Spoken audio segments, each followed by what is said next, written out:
First Lawrence Bank invites you to experience banking at its best. Whether you have personal or business needs, we're a full-service bank big enough to handle all of your banking needs and small enough to provide you with that personal touch you've grown to expect from a community bank like First Lawrence Bank. Looking forward to your future? That's First Lawrence Bank in Dublin and Dexter. Member FDIC.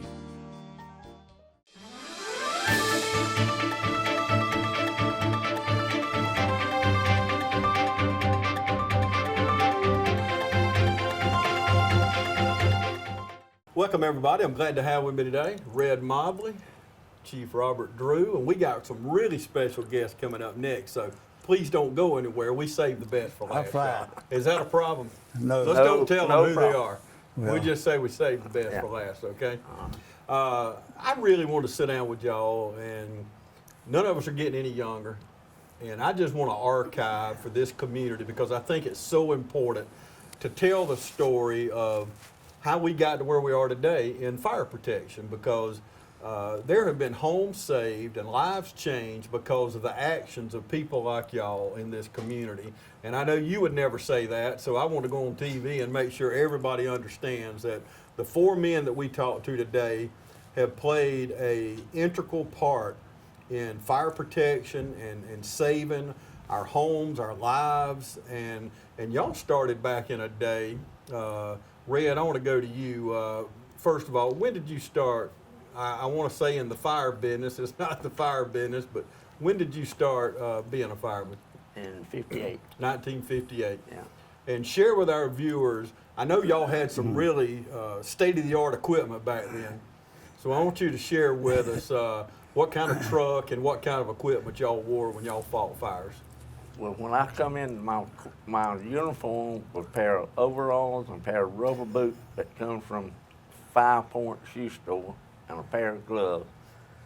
And that was it when I come to town. That was our turnouts. Wow. And we had a 36 Ford open cab truck, had a 49 open cab, and a 56 Ford. Okay, how did you know, like if, say, a home or business was on fire, how were you notified? Well, at that time, we still had the pool boxes around town. Okay. But most of it was called in. We had to keep a man in our fire station all the time to answer the telephone. Okay, And explain to our viewers, hold on before you go too much further. Tell our viewers what a pull box is. Your pool box is a box that's on the on telephone poles. Some of them are freestanding with poles around, and it come into a fire station on a ticker tape machine. So you're talking to people watching us right now that thinks the internet's been around forever. Yeah. Okay, and don't even know what a party line is and things like that. So we sure don't, and I didn't know what that was. That's why I wanted to make sure you told me. Well, Red and I both have still got one of the old pull stations. And so. Yeah. But when you pull it down, it would ring ting, ting, ting 3 times, and then skip a place, and it would go 4 more times somewhere else.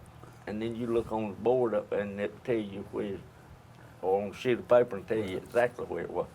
The VA hospital just got rid of theirs in the 80s. They had them all over.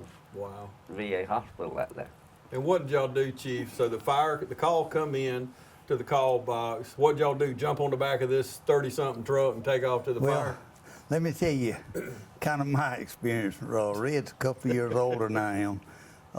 He made sure everybody understood that. Yeah, understood that, yeah. So anyway,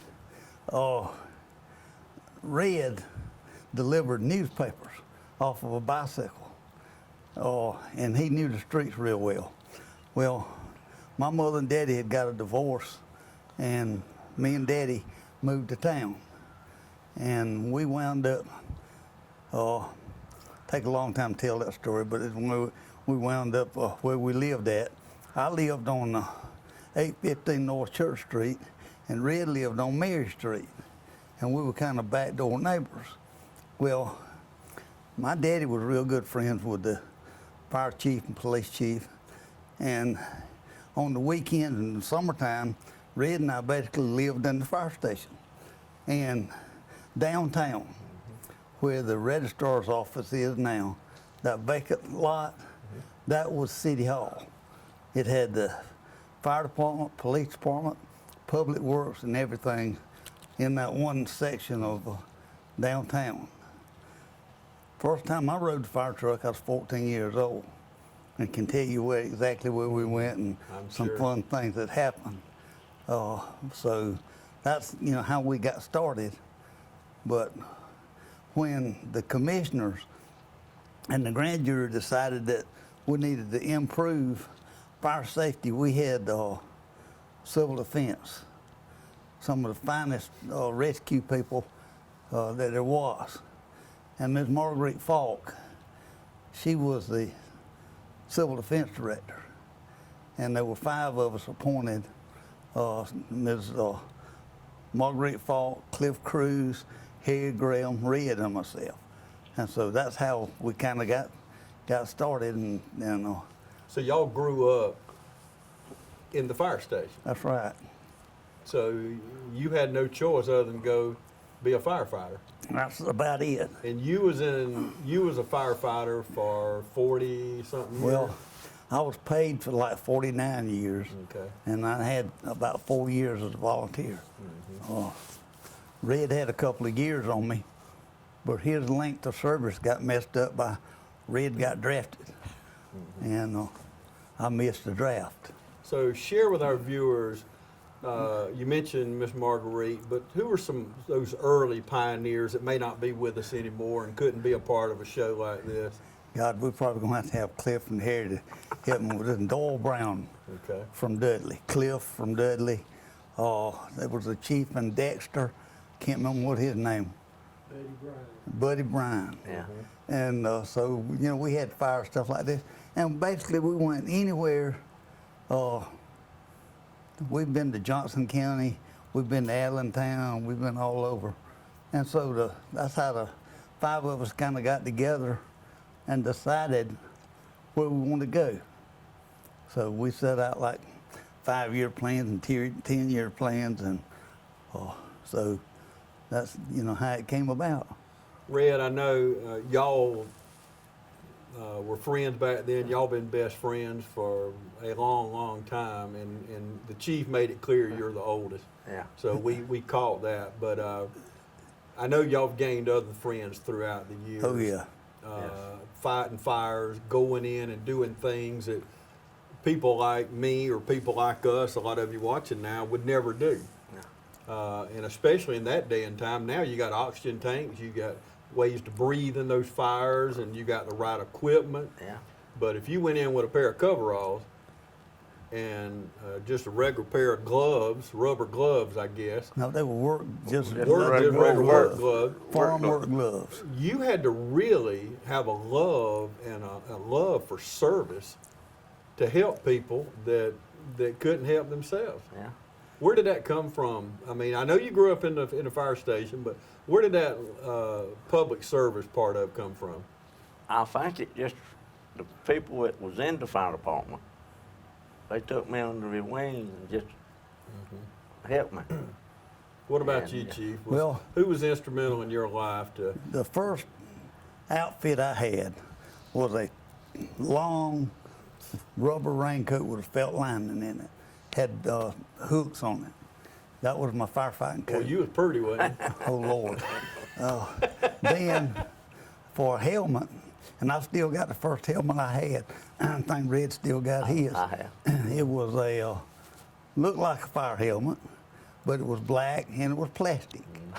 Had the work gloves, and Lawrence Hardware was right up the street from the fire station. So they went up and bought me a pair of Farmer rubber boots. And then later on we graduated up to the hip boots. So that's how we got started. And back then it was nip and tuck. Yeah. Friendly Gus has everything you need this football season. From our everyday value items like a $2.99 2-piece dark meat chicken snack, or our fish pork chop 3-piece dark or 2-piece white meat snack for just $5.50. Friendly Gus caters. Order one of our 20, 40, or 60-piece chicken finger or wing platters. And don't forget the tater logs. Friendly Gus is your one-stop shop for tailgating parties. Our food is always fresh and our service is always friendly. Friendly Gus with locations throughout Middle Georgia. Shop Cochran Brothers Cash and Carry at 320 South Jefferson Street for additional tailgate items like paper products, chicken wings, bulk drinks, spices, sauces, and more. Now, Red, I know we're sitting here right between Dairy Queen and Roaches. Where Roaches used to be a plywood mill. Mm-hmm. Yeah. And Where- I know y'all fought a lot of had to fight a lot of fires over there, yes. didn't you? Yes. Oh, yes. Tell me something about that. That was a scary place. You go down that nighttime, and it was vats were boiling with hot water, and you couldn't see smoke. That thing be on fire all over. It just was a scary place. The old floor was about rotted out of it. Some places it fell through. So you just had a. All I know is God protected y'all. It still does. God protected Still y'all. does. And he still does. But Oh. to go into a place like that, how many fires you think you fought just at that plywood mill? Oh, gosh. Hundreds of. At least. Yeah. Then, across the street over here was Alexander Lumber Company. It caught on fire. It looked like a early morning sunrise when we came around the courthouse. So Red was driving the truck around through there, so it was a matter of, hey, get me some help. And then I guess the one before that, probably that Red and I went together, was Cordell Lumber Company. Yeah.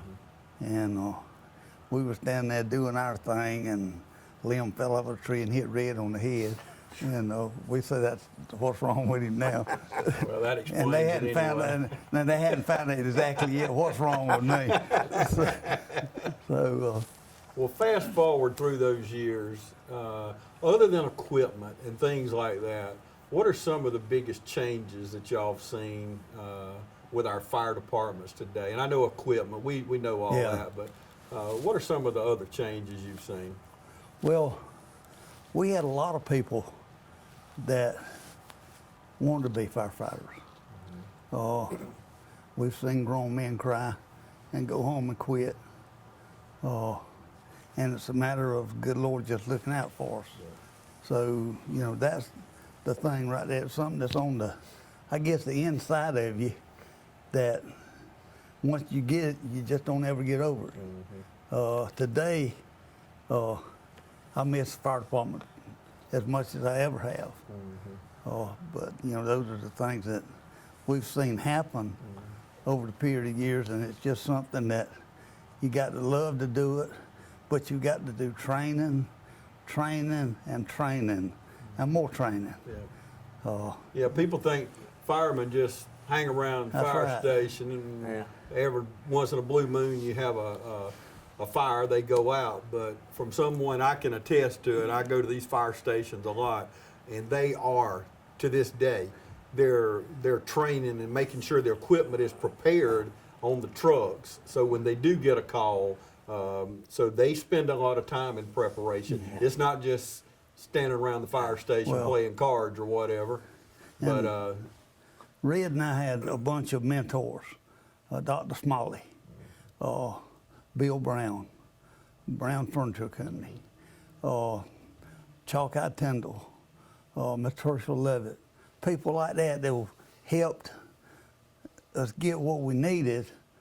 A lot of times we didn't get what we wanted, but we got what we needed at that time, what we could afford. So our mentors have been there to kind of watch after us and help us, look ahead a little bit to where we didn't get in trouble. Red, talk about volunteers and how important they are to fire stations. They are number one in my book. We didn't have many when we started this rural fire. I went out, passed out envelope letters in mailboxes, went down at Menard first getting that station gun. We met up at the little grocery store down there. Didn't have it. I passed out, said meet that. People come, we got them volunteers and got them interested in it. And done the same thing at Dexter and Cadwell and Ritz. Where else? Cedar Grove. Yeah, because people don't realize Yeah. Yeah, Bruton. Bruton, Montrose. Montrose. We just passed out every we could do for 10 years.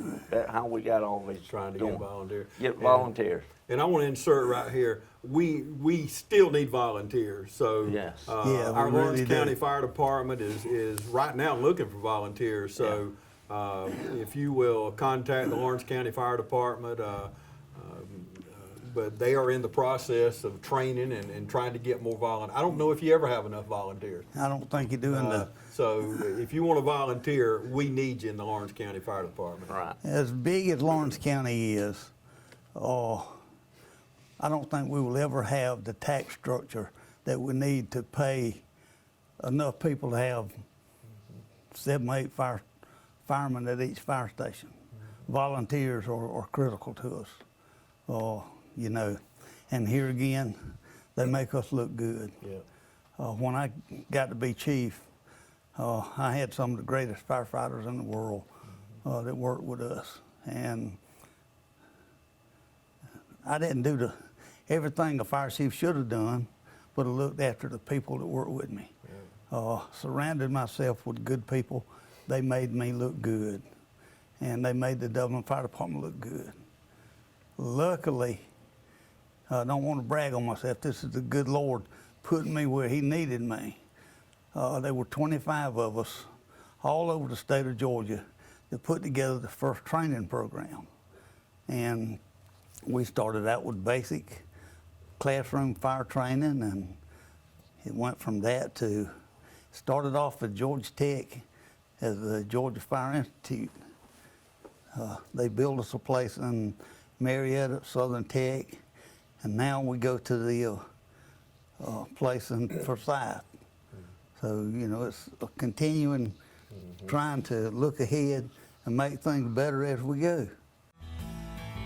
Progressive Rural Telephone Co-op offers a full range of communication products and services to its members in Lawrence County and surrounding areas. We take pride in being your total communications provider, and we work hard to provide quality services at the best prices. In addition to offering phone service, we provide high-speed internet and digital high-def TV. And we always strive to put our members first. Progressive Rural, your total communications company.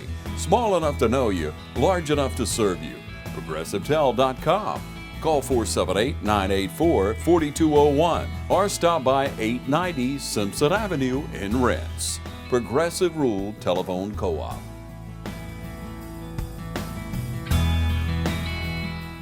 And somebody watches now, Chief, who is sitting there thinking at home, I would really like to do that. I'd love to serve my community in that capacity, whether it be paid or volunteer. What kind of traits should you have to be a fireman? Well, it's one of those things that, and Red and I both grew up in the fire station. It's a different environment. Go visit the fire station. Spend some time with the stations out there. And if on the weekends, the ones that got paid people at the stations, go visit them. Come to Dublin. Come to East Dublin. Look at what it's all about. Come look at the trucks and see, the things that are there. And that's what's inspiring is to how you can take things like that and make them do things that you need them to do, and we still get our rear kicked sometimes. Fire just don't do what you want it to do all the time. So. Red, what do you think? What do you look for in somebody that wants to be a fireman? Somebody that can do and take orders and do like they should, and kind of like, I'd say just get with it, and that way I had to learn. Go do it. Yeah, just get in there and do it. Yeah, That's just what get in both there and of you do it. saying. Yeah. That's it. Like anything, Yeah. Right. you just got to get in there and do it. Before we take a break and bring our other two on, what do we need to get across? Chief, you first. What are some things that you'd like for our viewers to know? Well, number one, you ain't never gonna be perfect. And Number two, let me say this. Had it not been for Jesus Christ and Red Mobley, I probably would have been dead a long time ago. I was a wild child for a while. Red helped me when I needed help. And our community, we need to let people understand and realize that it's a us community. It's not me or I, it's us. And so if you got any ideas you think you'd like for us to try, let the new chief know. Let the ones of us, me and the rest of us here, hey, we can get the information to where it needs to go. Go a little deeper with what you were just saying about Red. How did he save your life a few times? Lord, I used to drink real bad. I'm talking about real bad. Never missed a day from work because of alcohol. But it was fun, and it was things that we did, this kind of stuff. And I've seen times that we'd go off, I'd get too much to drink. Red would drive me home. I'd wake up the next morning in the front yard in the car, and Red lived probably, 50 or 100 yards from me. Yeah. I'd have to walk down to his house and get the car keys. So, those are the kind of things. He was a friend. He was a friend. He is a friend. Yeah. Yeah, he is a friend. And, Red and I have been like brothers for years. And that's just, the way things happen. I tell people today, I never did drugs, never tried weed, didn't smoke, but I drank real bad. Control yourself enough, pray a lot. I mean, you got to have that daily instant prayer. Even back then, my grandmother and some of my mentors and people praying for me that I didn't get killed or kill somebody else. And the good Lord has put me where He wanted me. Yeah. Red, I want to talk before we go. I don't want us to ever forget 911 and what those first responders did. And y'all have an idea of, and I know that had to be tough on any first responder to watch what they did. And we have men dying right now because of what they went into that building and what they inhaled and what got into their body. And we've got people got cancer today. And we are losing them, and we thank the Lord that Congress finally gave more money because we should take care of these families. That's just the bottom line. I'm sure we all agree on that. But y'all ran into buildings, and especially years ago, and even now, inhaling things. You talking about that plywood factory? Yeah. There's no telling the varnish and the stains and the whatever. Glue. That's right. Yeah, Glue and all that. that you was inhaling in your body. So you do understand what those men went through. How does that affect you? And what do you think of when it rolls around each year and it's another year and it's another year? But what do you think about those families and those firemen that had to do that? I feel sorry for all of them. And it's something of you just have to live with and take care of. Just do the best you can with it. But back then we had 4 cotton gins here. If you ever had a cotton fire, Yeah. that old cotton, it wouldn't blaze up, more smoke than you could eat. Yeah. Yeah. And there's no telling what you was inhaling. Right. No. Yeah. And Chief, you, and I know you don't mind me sharing, but you have breathing problems right now. Yeah. Do you think a lot of that came from? A lot of it came from doing the stuff that wasn't there. Also, some of the research and stuff that we've done. I got involved with an investigator friend of mine, and we actually, back then, EPA and EPD would allow us to burn houses and burn cars and stuff like this. And my thing to the new folks coming along, if you think you got the fire out, and the first thing most of us want to do, did it myself, is, man, it's hot in this outfit. Let me peel everything off, then we'll go back and we'll start doing the little hot spots. That's where the problem is. You don't ever know what kind of chemical you're going to be breathing. It can be cyanide, it can be carbon dioxide, it can be whatever that can cause you some problems. And like I said, I've got a breathing problem now, and I just have to take it a day at a time. Yeah, I know you understand. Well, guys, I really appreciate y'all coming in. We've been trying to get together for some time. Yeah. And we're going to take a commercial break, and we're going to come back with our next two guests. You stay with us. We'll be back right after this.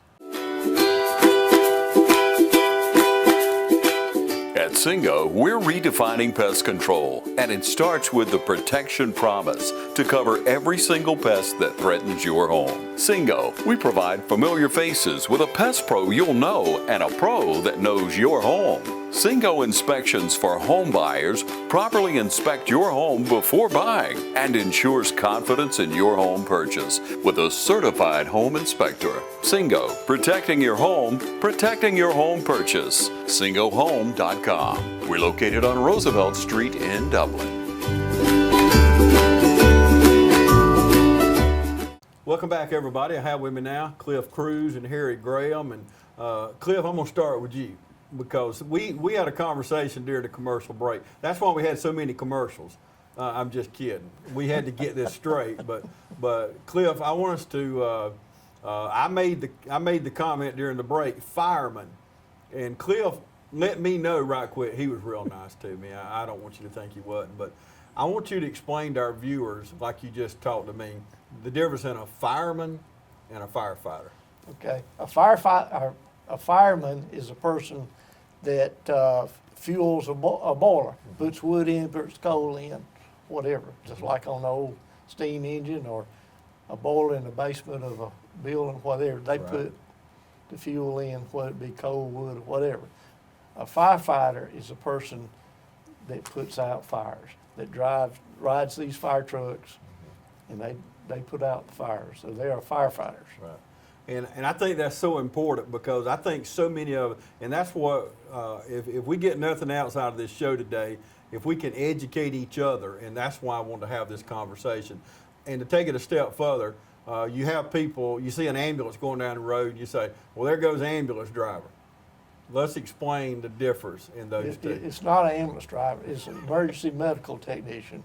If that person is on that ambulance, they are trained, they have passed a course, training, many hours, then state certification to become EMTs. And of course, there's certain degrees of those EMTs, but they are emergency medical technicians. If they're on that truck, they're an emergency medical technician. Don't ever call one an ambulance driver. That's an insult. And see, I have not made that mistake, but I have made the other mistake. And I'll tell you, from someone who has ridden with our EMTs in those ambulances, they are the most, and especially Orange County, those men and women are some of the best trained, and the equipment they have on there, I'm telling you, and they communicate. And a lot of you may not realize, but if I have a heart attack and they pick me up, they're already communicating with the hospital. And you've got a doctor on the other end that's saying, giving them orders and telling them to do this, do that. So we have some of the best equipment. Our men and women are some of the best trained, I'd say, probably throughout the United States, because they do a wonderful job. And so do our firefighters, Cliff, just so you know that. But Harry, I want to start with you now that we've cleared the air and we got all that straight. And I thought that was important. Yeah. We were talking about it during the break, and I thought it was that important. But Harry, tell me about your background. When did you become a firefighter? Okay. I started with after service, I had gone to school to be a forest management specialist, consultant. And when I got out of school, I applied out of service. I came back and applied for Georgia Forest Commission. And they were heavily involved, and our primary purpose was forest fire protection. So I was in the land fire protection more so, and I was actually a management forester, but the job came in Dublin where I could fill both positions if I'd take that job in Dublin, and became the forest ranger there and the forester. So from there, I started, in my experience, I had no firefighting experience at all, other than wetland and forest land protection. So, and that was the only protection Lawrence County had at that time. We responded to every fire, whether it was a house fire or what way back then. It was outside in the county. Well, we had no facilities to really fight forest house fires, but we had the forest fire protection with the crawler tractors and what have you. But from that, we realized that we had a need in the county, and we started with that. So when we were growing up, I always loved to see those guys up in those towers that were looking for fires. What was that person called? Okay. They were forest tower operators. We had, and this county is a large county, so we had 4 or 5, I know right off, that we used to spot fires. That was the only means. Communication, we had no cell phones back then. Very few telephones really when we first started. Had a few, but most calls were spotted by those fires. Well, you had to have 2 people in those towers to cross a fire. They'd spot it with an instrument, and where those 2 spots where they crossed was where that fire was, and we'd send equipment out there. So we had to have those towers in place, and we had class fire days, and on those high fire days, we manned those towers, and that was the communication we had. And it was, you were on call 24 hours a day, and but you went when the call came in and didn't know where it was a house fire, forest fire, what. When you saw that smoke, you left and went. Cliff, what got you interested in being a firefighter? How did you start? Well, I guess as a kid, the kid in me somewhat. Of course, living in a small town, you right there where everything's going on. You always had an interest in the fire service and what was going on. And like I said, when we were around 15 years old, they let us hang out and wash the truck for them and things Well, like that. that had to be fun, though. Oh, As yeah. a Oh, yeah. 15-year-old, think about it. Oh, yeah. Who wouldn't want to hang around the fire station and wash the truck or do whatever they... Right, and occasionally we'd ride on a call, pin high things, but it grew from there. I can date a little bit. I was Red and Robert are older than I am. And Cliff's probably younger than I So am. y'all come up last so you could say that. So I can remember whether they're riding- older or not, we're going when to say that fire station was downtown, I can ride by, and I probably can claim some kinship to Robert. My grandmother was a Drew. But Red, I knew him a lot longer before he knew me, but I'd come by the fire station. He had a 63 Chevrolet. He was into cars then, and he had a pretty nice, I think it was a 63 Chevrolet. And I admired that car, and I'd come by, and every chance I could get to go by it. I was more interested in that car than I was the fire truck. Well, I can appreciate that. Who didn't like cars back then? I thought I'd lost my business in that fire, but my agent was there before the flames were out. He said, together, we're going to rebuild. Our employees depended on it. My independent agent and auto owners made sure we didn't skip a beat. I mean, we didn't miss a single payroll. For whatever lies ahead, we're always there. Curry Maffett Insurance, now located in downtown Dublin. Call 272-1234. So you read through that car is what you said. That's right. So Cliff, you're from the Dudley area. How far have we come in our rural parts? I know we have the city protected, but Right. how far have we come? A long, in the- long way. You know, when we originally started in the early 70s, there was very little to nothing as far as structural fire protection in Lawrence County. And I sat down and made me some notes today, and I've been thinking about this for a few days because Robert had called me and said, want to do this. But, you know, when I look at this thing and I think back, you know, of course it took a lot of work of a lot of people to make things happen. You know, you got to have elected officials on your side. The commissioners, they control the money. And, but three things I think I look at. Ms. Marguerite Falk, who was the civil defense director, and she was kind of our mentor, and you know, she kept us straight. She'd do paperwork, and we get aggravated about something sometimes. She'd calm us back down and whatever, but she was our mentor. Georgia Forest Commission, tremendous help to us in the early days, especially.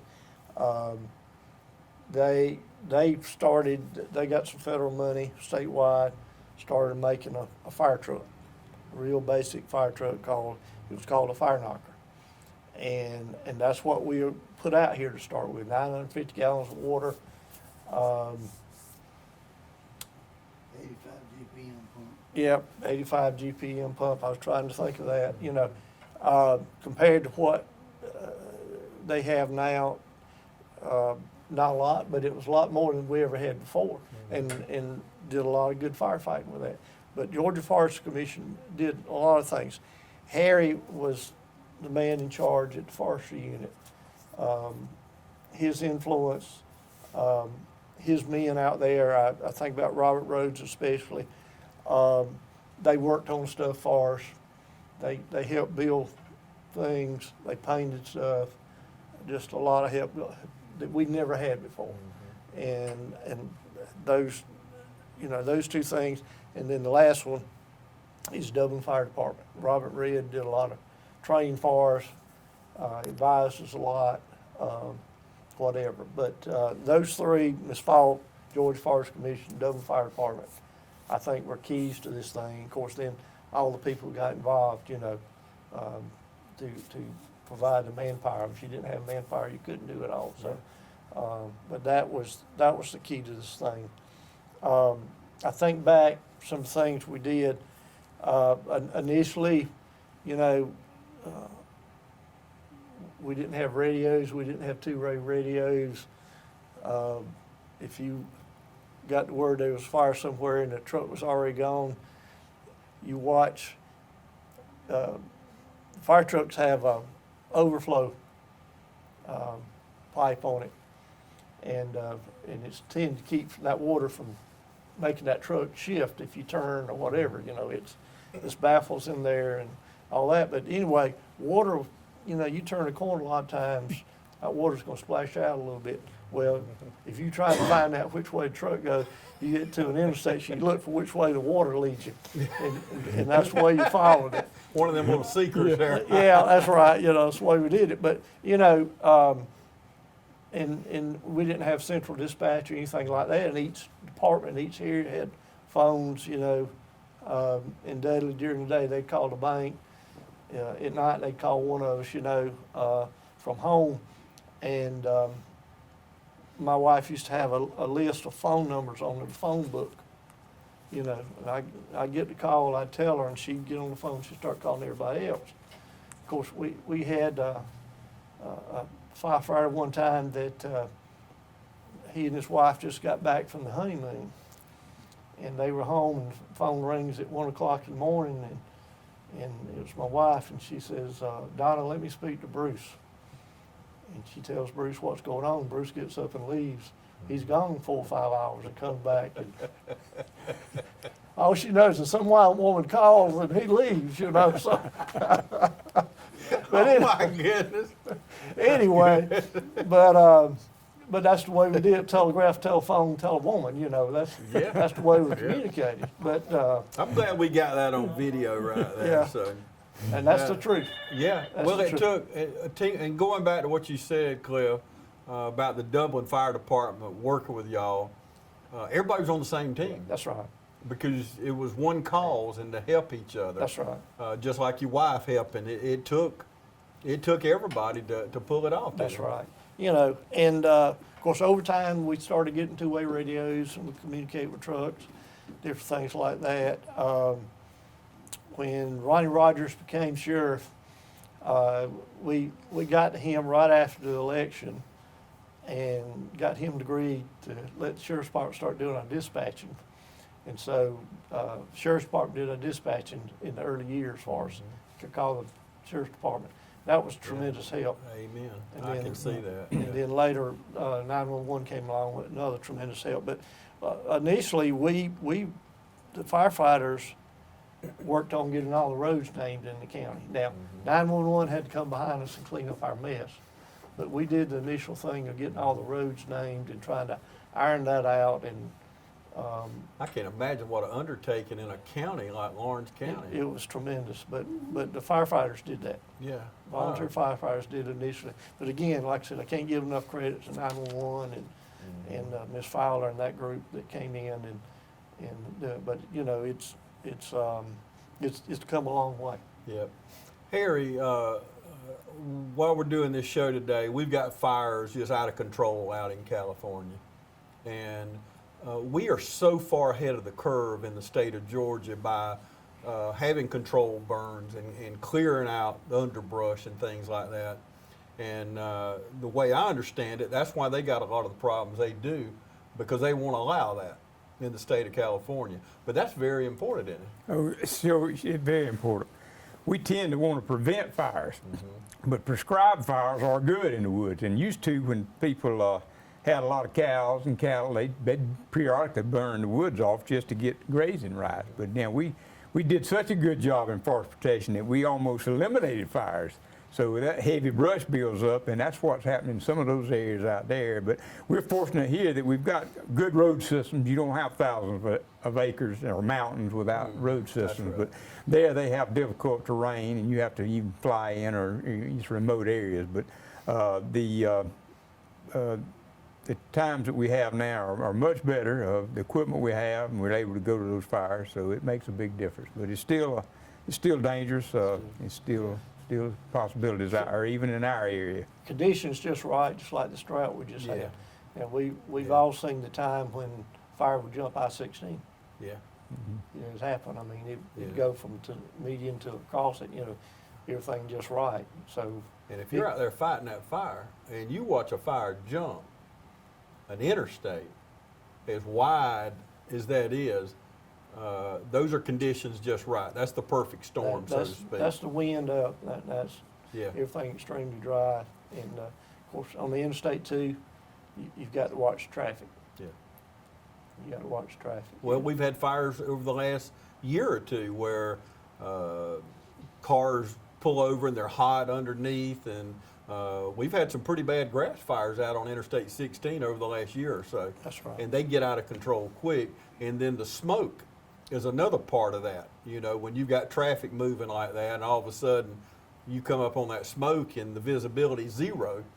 But you know, you're talking about burning. You know, when I was younger, and y'all were in this in the firefighting part of it. You know, everybody burned every year. Exactly. We burn our yards.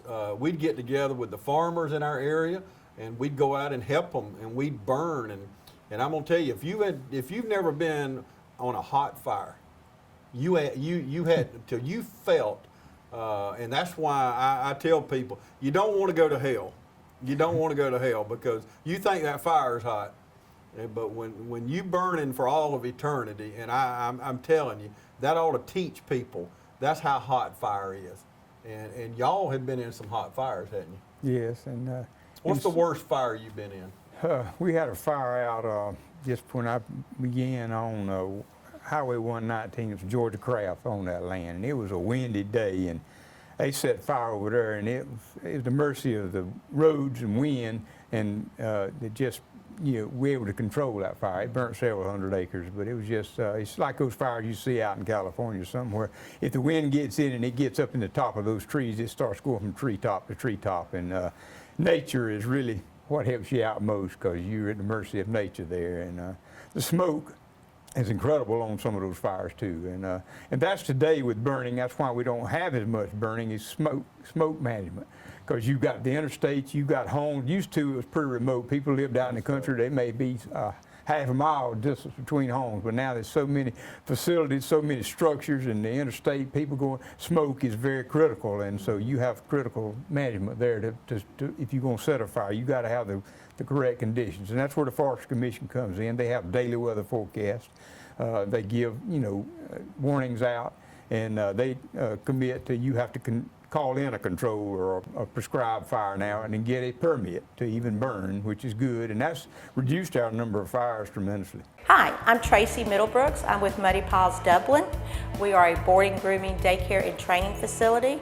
Our facility is a group play area. Our dogs get 6 to 8 hours playtime every day. So when your dog comes to stay with us, they're not just sitting in a kennel. We have indoor facilities as well as outdoor facilities. We do separate dogs according to size and temperament. All of our kennels are indoors, so when your dog stays with us, they are sleeping indoors in a climate-controlled environment. When it's too hot or too cold outside, this is one of the areas the dogs can come to get playtime. That way they're not just sitting in a kennel. If need be, we can rotate dogs between outside and inside. So if your dog is only used to the inside and only goes outside to potty, we can accommodate that. We have a full-service grooming salon 6 days a week.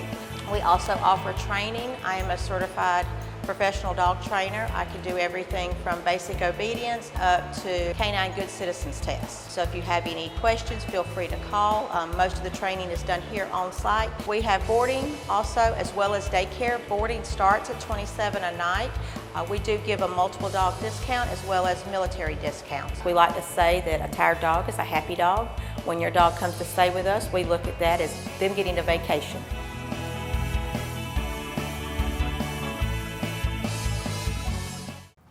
Yeah, and just so everybody understands what you're saying, and I have it in my phone, I don't burn nothing. We live out in the country. I don't ever light a fire till I call that number. It's in my phone. I have burn permits. I've got it listed in my phone. And I encourage anybody that's watching us right now, don't set, I don't care if you got limbs to burn, if you think it's a little fire, with the drought we've had recently, and Cliff just touched on that, because you can burn something today and think the fire is out, and 3 days later, a wind could grab those embers or whatever, and you think the fire's been out for 3 days. But do not burn anything without calling that number. And a matter of fact, we're going to help you out here. We're putting the number on the screen for you right now. You see that number we just popped up. Lock it in your phone. Just put burn permit like I got or whatever you want to put. Do not light a fire at your home, because I want you to know you're responsible if that fire gets out. And what you're going to be responsible for is that equipment that they have to take out, whether it be forestry or whatever. Right. You're probably going to be on the hook there for the expenses of, I don't think there's actually fines, but you can be responsible. There can be fines, yes. You can be fined, but I know you can be on the hook for those expenses. And trust me, if they start bringing out that Georgia forestry equipment, just the diesel in it's going to cost you something, without doing anything. But we want to be conscious of that, because you just mentioned it a minute ago. We're so congested now with neighborhoods, and where you're going to affect your neighbor's home. And when farmers, I know my neighbors, they bale hay. You don't want to burn that man's hay, and you got hundreds of bales of hay. So it's so important to be a good neighbor, to be conscientious of that. Cliff, I'd ask Harry that, but what's one of the worst fires you've seen? Good question. You actually win and fought. It's been a lot of them. That's one question I hadn't thought about. There's been several bunch. over the years. We've had some with fatalities. I'm not going to go into all of that, Right. but that's probably where there was a fatality involved in it. It's just always heartbreak, and going back to smoke detectors in your home and not having a working smoke detector. That's one thing. If they don't hear anything else today, Yeah, preach that message, brother. You preach that. And if you say I can't afford a smoke detector, you go to the fire station. You go over here to Saxon, go over by the mall, you go to East Dublin, go to one of your fire stations. They will give you say, well, I can't put it up. I may be elderly, I'm handicapped. Just tell them, they'll go put it up for you. That's how important these smoke detectors are, when our firefighters will go and put them up for you, because you just hit on it, Cliff. If you've ever seen a fatality when you're working a fire, that's why you don't want to lose no neighbor or no person in our community. So I'm with Cliff. If you don't hear nothing else today and don't care what we're talking about, get a smoke detector. if you've got gas logs or you got gas in your house, they sell them. They're very inexpensive. I know in my home we have gas logs. We got the carbon monoxide and the smoke detector. And you test them, and they tell you, and when the time changes, which time changing this week, you check those batteries. I think you ought to check them more often, actually, but that's what the guideline is. But I don't think you can check them too much. But check the batteries in those smoke detectors. They are important. Well, guys, thank you for your service. I appreciate y'all coming today. We're actually taping this late late in the evening because we wanted to all get together, and because this is how important it is, y'all. I hope you've heard some of the things we talked about, the service. And before we do go, Cliff, what would you say to maybe a young man or woman? And I say that because we do have in the Lawrence County Fire Department, we've got a young lady who was just on a national television show, Are You Smarter Than a Fifth Grader? Mm-hmm. And she did very well. And we're made us proud. Made us proud. Yeah, she did make us proud. We're very proud of you. And she made it right there to the very end and did very well. But what would you say to someone watching, young lady, young man, that has been listening attentively to what we say? What would you say to them about getting in being a firefighter? Definitely would encourage it. Need to think about it now. It's commitment. Yeah. You know, it's commitment, it's time, it's training. The training standards keep getting raised. You know, they required more and more time to do that. You know, encourage you to think about it seriously. It is a 24/7 thing. It almost sounds like I'm trying to talk you out of it, but I'm not. Right. Yeah. But certainly, if you feel service to your community, to your neighbors, you know, nothing's worse than something happened and you can't help them. You know, and so get involved, get trained. You know, it's a great calling, no doubt about it. And Harry, what would you say, you've been doing it a long time, forestry, firefighting, what is the most satisfying part of doing a job like that?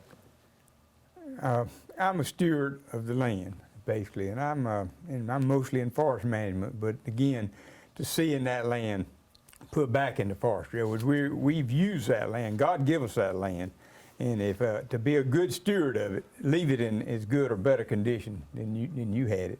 And it's a community effort. When I started working with Cliff, I could see he was dedicated to what he did. And if you believe in something, it's pretty easy to work with it. And the Forest Commission gave us enough leeway, and they had enough personnel, and we had the places we could go. Macon was the main headquarters, and they allowed us to use that facility and to gather surplus there that we put together the fire units here. And it's been pretty successful, I think, and it's been a community effort. Everybody was involved, and they saw the need and the results from it, and it was tough, but you got a lot of volunteer help there, and it's made the difference. And I don't want to close, y'all, without lastly talking about people like Don Bryan and that staff. They do, and I get to see it firsthand, but they do a tremendous job with what they do, and I've heard the word over and over between Red and the chief and y'all, training.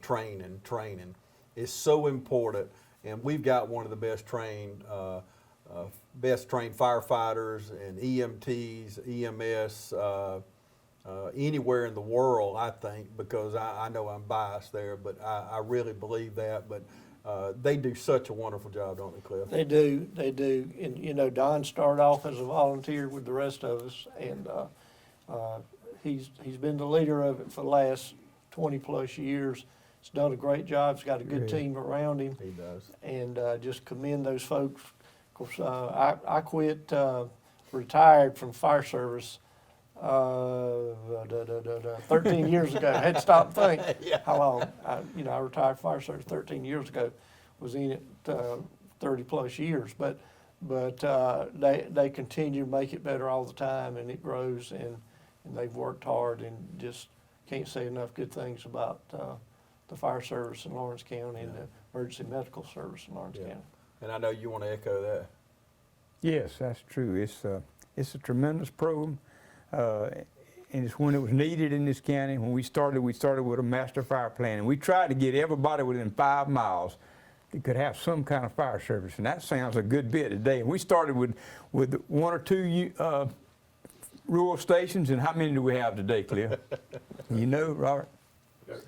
13 fire stations today. No, that in the county. Yeah, in the county. 13 in the county, and then Just what we county. got. Dublin and East Dublin. So that shows a tremendous need there to get those people the service they need. And when you need it, somebody to call if you're having a fire, especially a house fire or property fire, it's pretty nice to know you can have a phone call and somebody there is pretty quick. Yeah, and that's quite a commitment on behalf of our community leaders. You mentioned it earlier, Cliff. You got to have money. That's where the county commissioner, city council, and I know they've bought in, and we all work together as a team in our community, and we should all be proud of that teamwork and that commitment on behalf of our leaders. We're closing, but you see the number right there for the burn permit. Do not burn without calling that number right there, and don't forget, time changes this week. If you don't have a smoke detector, call one of our fire departments. They'll be glad to help. They'll even install it for you. But we hope you enjoyed the show today. I want to thank these guys for coming in this late in the afternoon. We're taping this. We want to thank them for their service. And we want to thank you for joining us today right here on TV 35.